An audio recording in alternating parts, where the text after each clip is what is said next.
My name is Chris, and I'm a young man from Western Kenya. A few months ago, I stopped by my favorite shop, the kind of place where you go to buy one item but end up staying for an hour because of the conversations.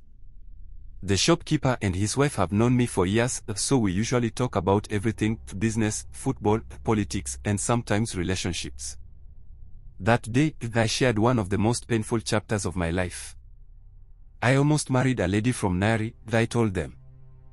It was a relationship built purely on love. We understood each other, respected each other, and even talked about our future together.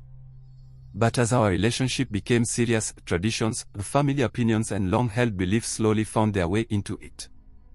What started as a relationship between two people eventually became a discussion involving relatives from both sides. In the end, love wasn't enough. The relationship came to an end. After listening quietly, the shopkeeper smiled and said, "Next time, try dating a Maasai lady, or maybe a Kamba." We all laughed.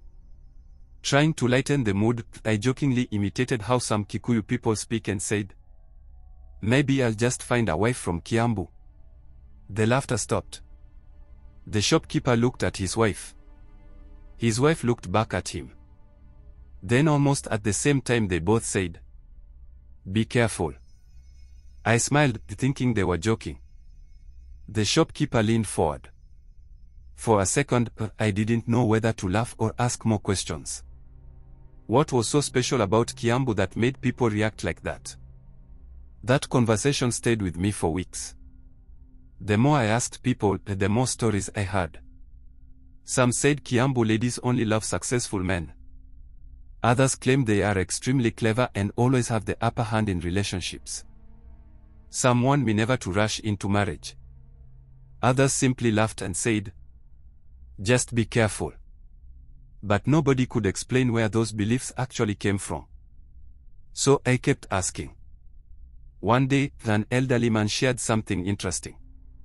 He said, "I don't know whether it's true, but this is the story our grandparents told us."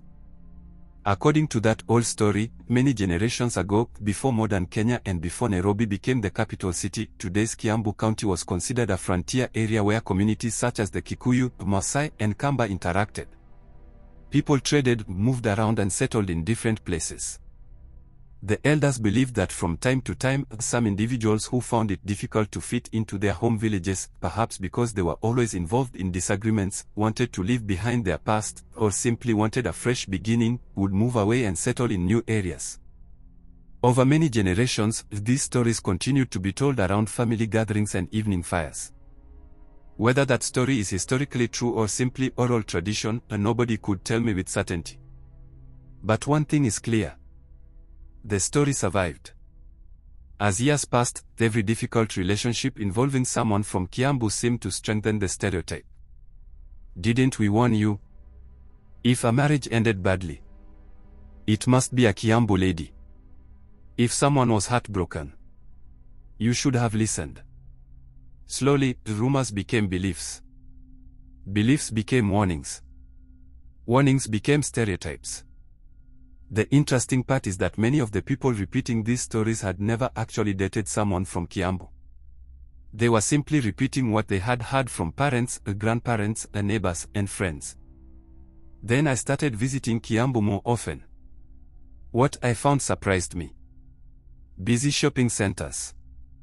Successful businesses. Coffee farms stretching across the hills. Universities. Young entrepreneurs chasing their dreams. Families working hard every single day. And yes, I met many beautiful, confident, intelligent, and charismatic women. Some were doctors.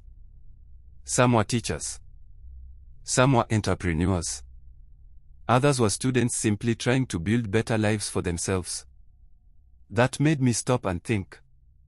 Can millions of people really be judged because of stories passed down through generations? Is it fair to judge someone's character simply because of the county where they were born? Every community in Kenya has stereotypes. People from Western have them. People from Nyanza have them. The Kamba have them. The Luo have them. The Kalenjin have them. The Kizia have them. Even people from Kiambu have stereotypes about other communities. Perhaps the real problem isn't Kiambu. Perhaps the real problem is how easily stories become facts in our minds without us questioning them.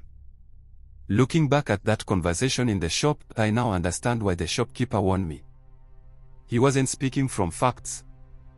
He was speaking from stories he had heard all his life.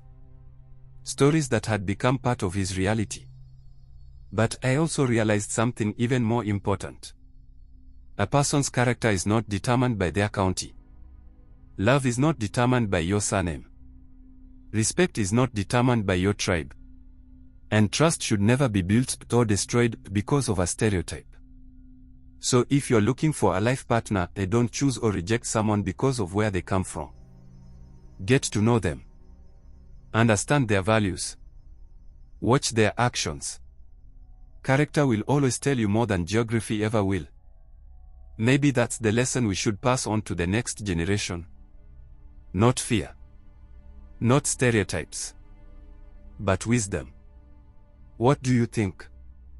Have you ever been warned about dating someone from a particular community? Was it based on personal experience or simply a story that has been passed from one generation to another? Share your thoughts respectfully in the comments and let's have an honest conversation.